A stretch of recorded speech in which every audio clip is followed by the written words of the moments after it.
All right. Welcome back, everyone, to another episode of How I Met Your Mortgage. As always, I'm your host, Adam Smith, with Just the Tips Coaching. For those of you that are catching the video cast, either live or in syndication, yes, I know. Um, in any case, yeah, the long hair experiment failed. In any case, let's get on with the show here. We've got a guest that we've had on the books for some time, and we have been messaging about this particular episode for a little while and what kinds of interesting things we're going to talk about. And that's probably interesting to those of you in the real estate space, the mortgage space, financial planners, attorneys, insurance, those kinds of things. For the rest of you, probably not as exciting.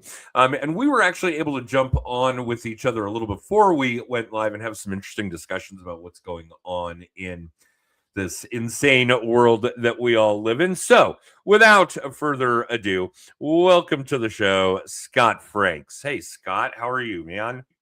Hey, Adam, just living a great life. How about you?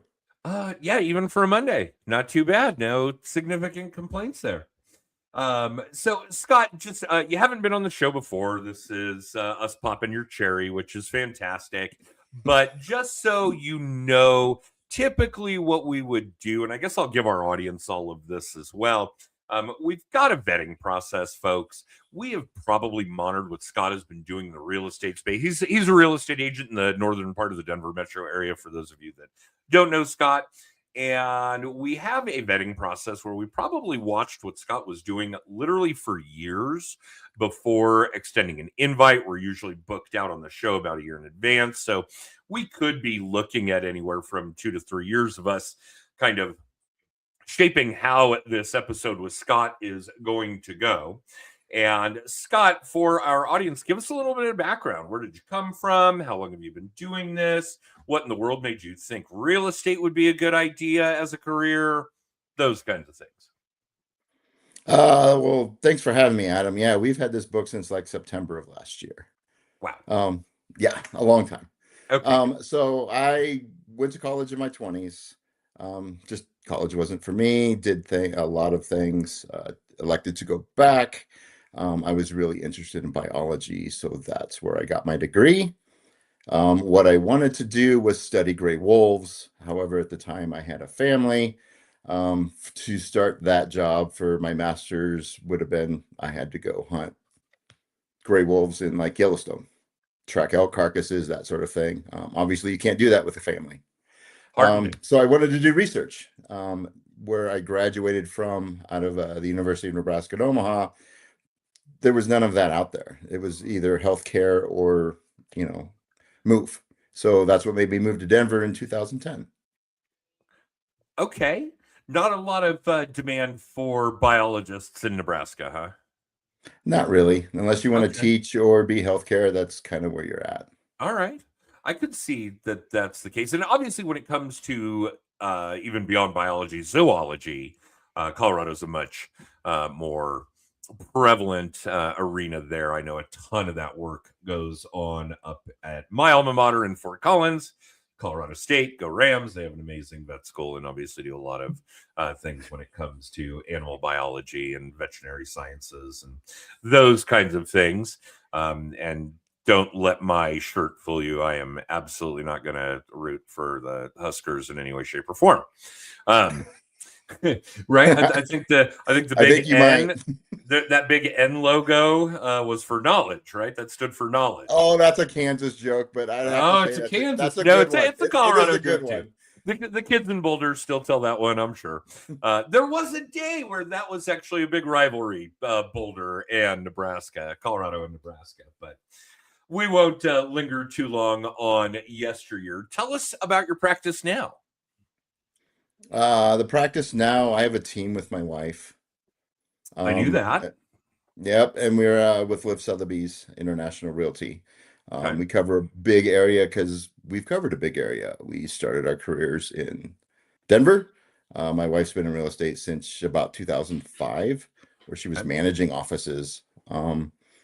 And then we came to Oof. be. I got my license because I didn't really like corporate America. I loved what I did, Um, Working for a medical device company, corporate wasn't for me.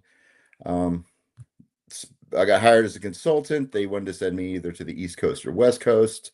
It came to, what do I want to do? Do I want to leave and come back once a month to see my family, Ooh. which is what would have to be done, or do I figure something else out? So I took a month off, figured it out, worked for my wife for about 6 weeks. At that time, it was cold calling expired lists, calling cold leads, that sort of thing. Classic Just lead kind of gen fell for a into it. new agent. Yep. Yes, you have to work hard. You got to get it built up and built up fast. Oh, So wait, you have to do the work. you have to work, and You have you to work work. hard. Oh, okay. All right. I just wanted to Yeah, a make lot of sure agents because, now think you just walk into this and you're like, "Oh, I get to make all this." I was like, "No, yes, oh we yeah, do yeah. make But you make good Scott, money, but we also that's have what high HGTV risk." taught us. Yes. Oh Yeah, no, you absolutely. Now it's going to be easy. I'm going to see some cool houses. I'm going to spend a lot of time with my kids. And I'm going to make a bunch of money. correct. That Oh, yeah, no. no, You got to no. become a master of your own schedule, and you are Mm. your own CEO, so you have nobody to answer to but yourself. That's the difficult part, because anybody can talk themselves out of anything. You have to be disciplined with your schedule. Yeah, happiness is a well-oiled calendar, no question. You've got to be diligent. You've got to do the work. I think one of the things that always kind of struck with me when it comes, or stuck with me when it comes to the real estate space, and you and I are probably old enough to remember this, but for all of you that are of a younger generation than Scott and I, and there are a lot of you because we're old, there was this wonderful radio uh, personality. Uh,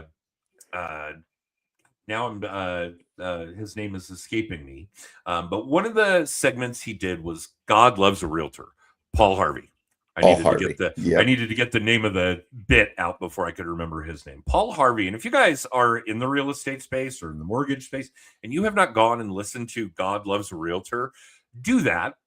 But one of the things that always stuck with me in that monologue is you wake up every day unemployed. Correct. You wake up every day unemployed. You are grateful for every opportunity you get, whether you meet a new buyer or somebody invited you to see if they could come list their house, Yeah, right? a And buyer, a and they say seller, a thank you lead, with an advocate. yes, everything. A counselor, a Oh therapist, yeah. financial advisor, like we carry a lot of titles that we just kind of have to You because you know, need to meet people where they're at. I'm really fortunate in that space, and I tell a lot of clients this uh, pretty much on the regular that I know there is a lot that goes into buying a home. Now, bear in mind where you and I are going to go down different paths at some point is that I deal with buyers and owners, and you deal with buyers and sellers. I don't have any sellers. So when it comes to buying a home, there's a lot that goes into that for the consumer. It's emotional, it's psychological, it's social, and it's financial. That's where I get to put my work effort in. Here's the financial aspect of it. Use this data to help you in your decision making process. For all of the other things, psychological, emotional, check with your real estate agent because they're your therapist. They are. And Yeah. they could break it all down for you. There's things I tell clients you never want to search online. And real estate is one of them. Mortgages is another one. Oh. Insurance is another. Like there are professionals out there that would be more than happy to walk you through it and not put you in the sales mode. They're in the education mode. And that's who you should be working with is that professional that wants to educate you and explain like you don't just do what I say to do. Like I want to educate you and say, here's some options. Which one sounds better for you? That's kind of where it needs to be a collaboration between your clients and you. It's not you acting as professor telling them what they're going to do. It's a I can't, collaboration. yeah, I can't imagine that kind of a mentality would play very well in today's environment. I mean, I mean, people, I see things every day. Sometimes you're very surprised on what you see, which also makes real estate very interesting. Is no 2 days are the same. and that's true. It is entertaining, if nothing else. I will Yes. absolutely give you that. Yeah, which I think is also really part of the attraction, maybe part of the detraction. Um, but I've got this work ethic, for lack of a better term. My mom would be so proud, but I will not leave the office until I know all the work is done that day, because I have no idea what fires I'm going to have to put out the next day and where No, or the that's ones going to that pop up. distract. Yeah, right. And if I'm leaving work behind for the next day and the next day is absolute chaos, and now I don't have time to get to the work that I put off from the day before, that's a real problem. It is. Time Here's one management, thing for all huge. you people that aren't watching. This is the number one thing you can have. It's empty on Wow. purpose because nobody needs to know what I have to get done today. But you write down your non-negotiables on a piece of paper. These are things that have to be done today. And then I you put write them in under my it things that could be calendar. pushed to tomorrow. Yeah, no, I put it in my calendar, and I don't dismiss the alarm until it's done. But I mean, literally everything in my calendar, and it's not just work related stuff. Change the furnace filter. Get on the bike in the morning. Those kinds of things are on my calendar, because if they're not, I'm never going to get them done. I leave some But of that in my head. So every first of the month, I change my filter. I just know first of the month, yep, filter it's gets it's a changed. monthly activity. But I have pets. I'd rather burn the money on the filters than on the furnace. Yes. Well, I have 3 dogs as well. So yeah, Hey, there you go. Yeah, good advice right there, people. Change your furnace filter on the regular. All right, so Scott, we obviously have a pretty good grip on what you were doing when you came into the business, working for your wife, calling on expireds, calling on Fizz. But what company were you guys with at the time? Now that I'm we were with a little boutique company. It was my sister-in-law's company. okay, all right, because it's got a very Keller mentality. Obviously they bring on a lot of new agents. In fact, I think that's kind of one of their boasting points No, these that wasn't days it. is It wasn't yeah. Keller, but Okay. yeah, it was a small boutique. But yeah, there's a lot of that going on with new agents there, expireds and FISBOs and that sort of thing. But this was a long time ago.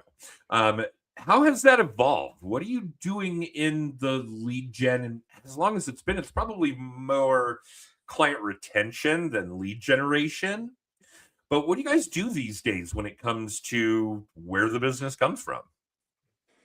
We're very ninja. I'm not sure if your people know what that Oh, is, if you don't, but guys, go look it up. go look it up.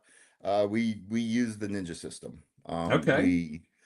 We swear by it. Not everybody uses like all contact points, but the point of it is you stay in front of your people. You need to be always top of mind. And how do we do that? We talk to people. It's really weird, but I like to pick up the phone and call people. Me I too. do have clients that, hey, they can't talk at work. I get that. And those conversations would go more via text. I'm not a big email person. If I have to, definitely, I'm not going to shut it out. But I'd rather have this conversation like we're having right now, because I'm more than just sitting there trying to get you to buy and sell. That's not my job. I'm there when you need me, not to talk you into anything. And I think a lot of agents miss that point.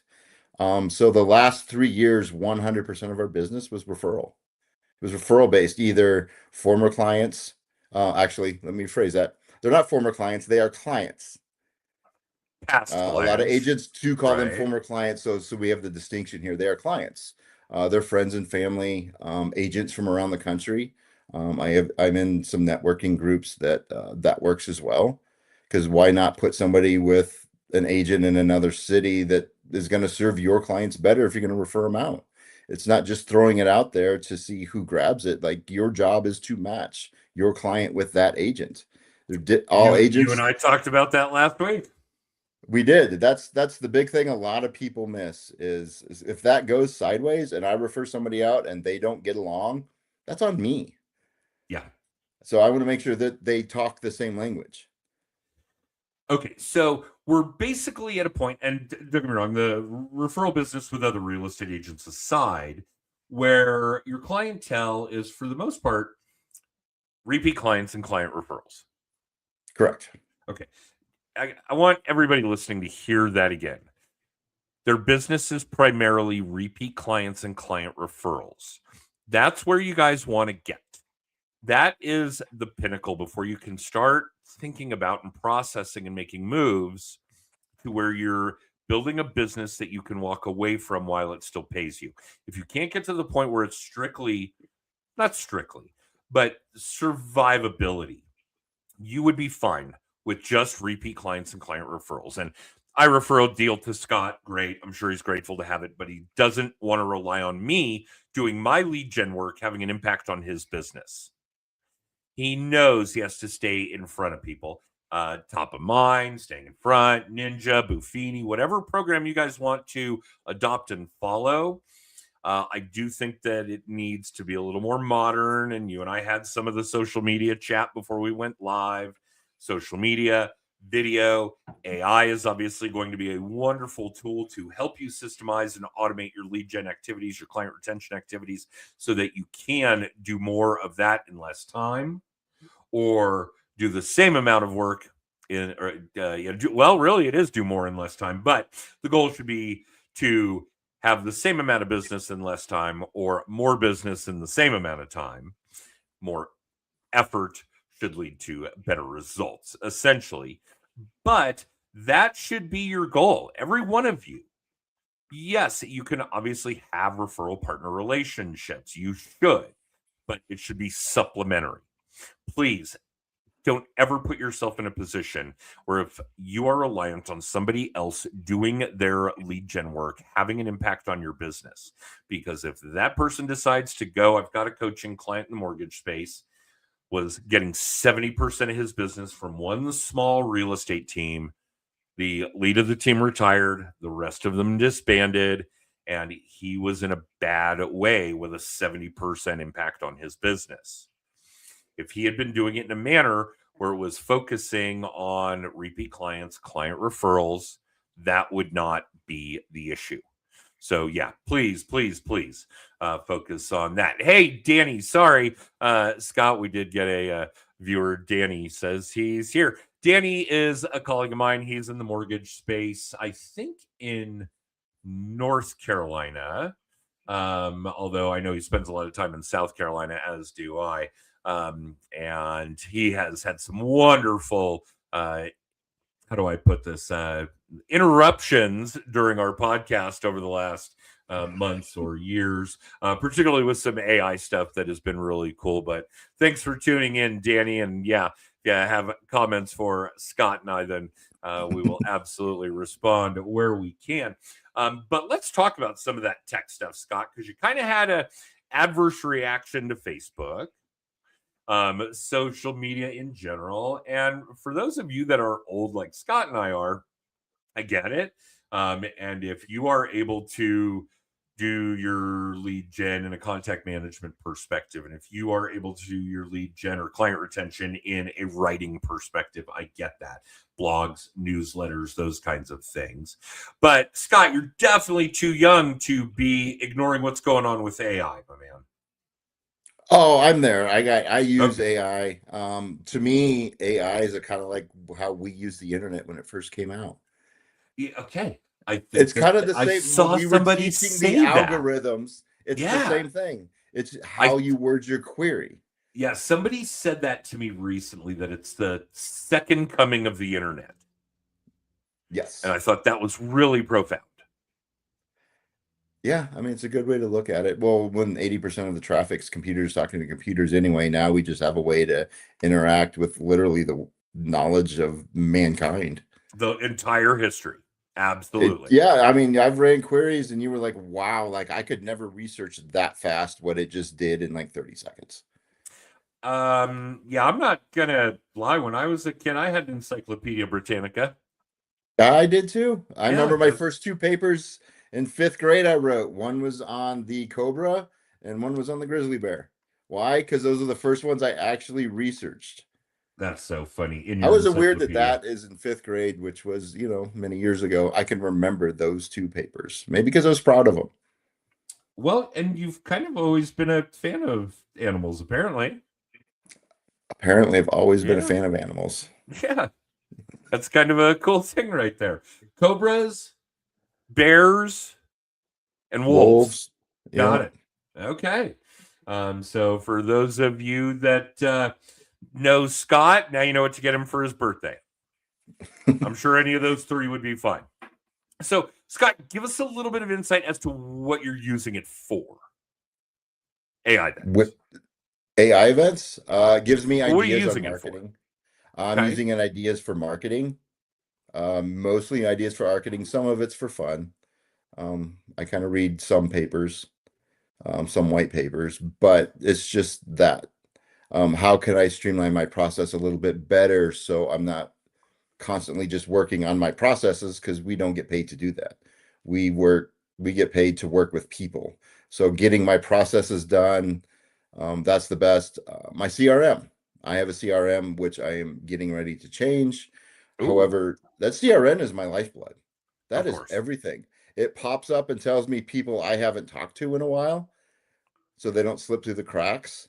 Like Stay every in front. morning Yeah. at about 6 a.m., I'll get an email. Hey, these are people you might want to talk to. But it only knows what I inputted. Of That's the course. big thing. You have to get your CRM up and running. My wife and I purge it about every quarter. We go through Wow. and look at it again. Purge is not a bad thing. Sometimes, a lot of people get added, some people get deleted.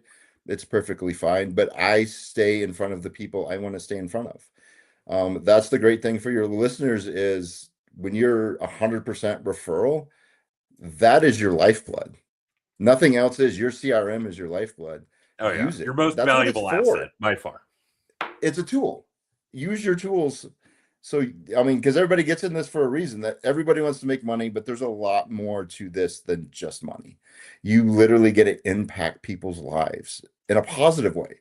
Some agents, I would say, or salespeople, let me rephrase that, is not in a positive way. But for you and your business, put it in a positive way. Even if there's nothing there, our other job is to introduce people that normally would not have met. I had the opportunity to do that a couple times in the last 2 weeks. Two people in businesses that complement each other. I just did an introduction and let them talk. That's the great thing about this business is you get to know everybody. So to introduce that that's fantastic, especially when that relationship blossoms and they're both doing business together and it's going very well. You were the catalyst for that. That's very cool. That's the cool thing about this. Yeah, it's funny because when we talk to people on the show that have been doing this for a minute, there's just no way to avoid some of these older mindsets. And we talked about Paul Harvey, and now I'm going to bring up Zig Ziglar, who coined something along the lines of just help as many people as you can get what they want, and you'll get what you want. Mm-hmm. It's literally that. I mean, if you really shave it down to that, it's that simple. And you don't have to work with everybody. That's the other thing. You don't have to work with everybody. For all you new agents, you don't have to. Sometimes it's not worth the money for what you would go through, which is why you have your CRM of your people. Your people matter. Your referrals with other agents throughout the world or the country, depending on who you know. You just stay in touch with them. Stay top of mind with them. Because like you said, that's your supplemental. Those are what we would call your bonus clients. Clients you never would have known before moving from another city. Yeah, that's a big piece of it. And obviously, great opportunity to have fresh meat in the grinder, as it were, because those people open up a whole new network of potential relatives, coworkers, friends, etc. So, right. Yeah, that's enormous.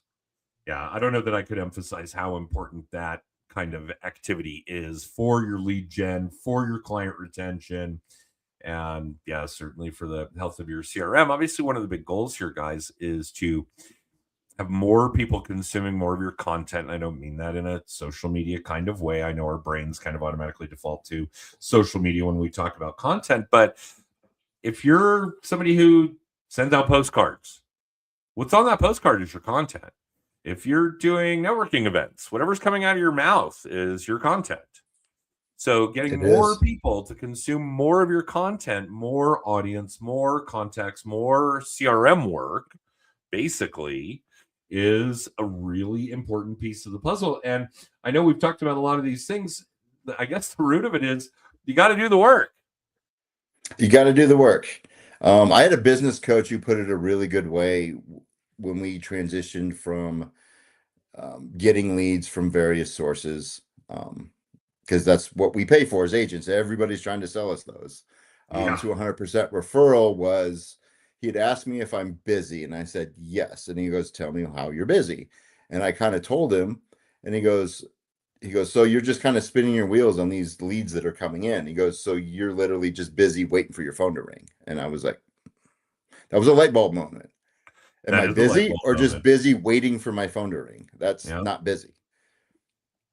Yeah. I think along those lines, the one that really struck me, and somebody had said this to me years ago when they asked about my business. And well, the question was basically, are you a business owner or do you have a job? And my gut reaction is, well, the latter, of course, or excuse me, the former. I have a business. Like, okay. And what happens if you don't get up tomorrow, the next day, the next day, the next day, and do the things that you need to be doing in order to generate business? I'm like, well, it goes away. It eventually just trails off and goes away if I'm not staying in front of people, staying top of mind, etc. He said, yeah, that's your job. You don't have business, you have a job. And again, Exactly. you got to do the work. You got to work, Yeah, which is that okay. escapes me with so many people, or that escapes so many people is just mind-boggling to me. It really is. And get a group. And the other thing for agents is I have a group in my office. There's about 12 of us.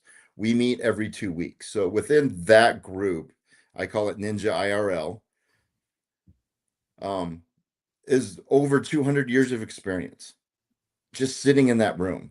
So I bring little topics for us to discuss in there to stay the ninja path. But the other thing is, if anybody's having issues, if any of those ladies in there are like, "Hey, how would you deal with this agent? What would you do in this situation?" Why not use it? Like, get your own group together and meet like every 2 weeks. It's only for an hour. It helps you stay accountable, and that's the other Yep. thing. Like, Accountability you is a can big talk one. yourself out of anything, but if you have a group of people that are there, you will be accountable. Well, and I think that one of the greatest pieces that we all kind of put aside and don't take enough advantage of is that masterminding type of interaction, right? Two heads are Well, not better than only one. that, we're pack animals as Yeah. humans. We need to go out, and because like when we're younger, like your friends came from your elementary school, your middle school, your high school. Some people made really great friends in college, right? That's where, because it was a friendship of proximity. They were just close to you. But when you're adults, most adults are like, well, I don't really have any friends. Well, then you need to go out and talk to people.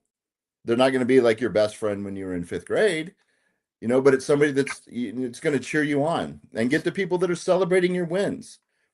That's the big one. A business owner will never um, shun anybody for wanting to open a business. They'll be one of your biggest cheerleaders, Absolutely. right? The- to get into the rooms you need to be in, because there's people out there that need what you have to say, whatever that is. There is a group out there that needs you. Go find your group. Your tribe. Yeah, find your tribe, run with your tribe. Here's a really neat thing about those tribes, those groups. Um, you already have some kind of rapport with them. They either do what you do, Mhm. or they think the way that you think, or they like the things that you like. So it's an automatic toehold on relationship building. It is, and you know what? You're just being with your people. That's the biggest thing a lot of people I think miss is there are a lot of people that I've met that is 100% business, nothing else involved. I had thought about a long time ago when because we're no, nobody is getting out of this life alive, right? None of us are. Yeah. So that because it was an old, I don't remember where I got it, but it was like, what does your funeral look like? And I know it's kind of a morbid thought, but if you think about it, I would want to be the one there where everybody talked about, hey, he made us relax. He made jokes, made us feel comfortable. He was always pushing for me to be better. He was always the first one to help out. That's what I want to be remembered for. Secondary, obviously, first is my 5 kids and the grandkids. That goes without saying. But, that's your immediate tribe. But other than that, for business, nobody's going to remember what you did when you're gone. They're not. If they go to look at books, yeah, maybe they can look up, oh, this guy did this much business in a year, but nobody's going to know who you are. But when you're always there helping people, that's what makes people remember you and help you make people feel special. And everybody's special. Everybody has something to offer. So don't ever think you have nothing to offer. Everybody has something to offer the world. That's a big one. Yeah, there are a lot of people that don't believe that, and they should. They should. Yeah, they should. Even if you're a little shy, there's a group for you. Yeah, there is a group for you out there, and they're all looking for the same thing. Just be the catalyst that makes it happen. And it doesn't have to be, I have 12. It didn't start at 12. It became that way. But just go out there, and if it's 2 of you, cool. 2 is great. Don't make it so big that you don't get to meet everybody. That's the big key. You don't need hundreds and hundreds of people to show up. You need that group to, if you're sitting down and having like a dinner you put together a dinner party and there's say 8 people there, well, all 8 people get to know each other. That's the whole point of the dinner party. Not just to say that I showed up and I was at that party to try and be cool by association, but to actually get to know and interact and get to learn who these people are. I was only there for the food. Oh, you should be there for the food because it's good. All right. So you and I knew full well that we were going to run over on our 30-minute window, and we've barely scratched the surface of what I want to talk to you about. So before it gets too late in, let's get you booked for another episode. We probably still have a couple openings this year. So let's find one of those before we get too disconnected from this episode to the next one. But Scott, obviously, for those of you that are watching the video cast, and I know that that's not many in comparison to the number of people that listen to the podcast, Scott has posted his Insta handle, which is Scott_Franks Realtor. And I know that Scott's an Insta fan. But Scott, what's a good way for people to reach out to you if they want to continue this conversation outside of you being on the podcast? You can reach out to me on Instagram. My phone number, if you Google me, I should be the first one that pops up. Probably my webpage would pop up. Email, however you want to reach out that you're more comfortable. I will go at whatever rate you want. So email's great. We'll do email. We'll have to talk about the next one on the next episode. Yes, we communicate with people in whatever manner they want to be communicated. Yep. That's it. How they want to text. They want to be communicated, not me. Them. Right. Yeah. If they want a phone call them. If they want to text them. Yeah, absolutely. That's another one we'll talk about when it comes to communication. We'll do that on the next episode as well. Well, thank you, Scott. I know carving out this kind of time on a Monday morning is no small feat. And yeah, this has been a lot of fun. So let's have you back for another episode. And I'll start working on getting that on the books as well. For the rest of you, you can catch live episodes on Facebook, LinkedIn, and YouTube of How I Met Your Mortgage. We do this Mondays at 9:30 Pacific, 12:30 Eastern. On Wednesdays, that goes up on our podcast on Amazon, Apple, and Spotify. And I'm trying to think what else is relevant. Well, all the things. If you want to catch the weekly video blog, the weekly little tip, if you want copies of the books I've written on, well, not only lead gen and client retention, I do have a book of tips out there, but another subsequent on mindset for sales. And you can find those. You can find out about our annual conference, all the things at justthetipscoaching.com. Scott, thank you for doing this. I really appreciate it. It's not an easy task to keep an audience entertained for this length of time. And I'm glad you were willing to do it with us. I'm still stunned by the number of people that aren't. Well, thank you for the invite, Adam. We could have gone a lot longer for sure, but We yeah, will. this is very great. Hopefully we can help out a lot of salespeople here to break into the referral business. That'll be the idea. All right, Scott, don't go anywhere. I'm going to run our extra, and then let's talk a little bit more about a future episode, some other assets that'll come along, etc. For the rest of you watching or listening live or in syndication, thanks for tuning in. And we will see you next week with another episode of How I Met Your Mortgage.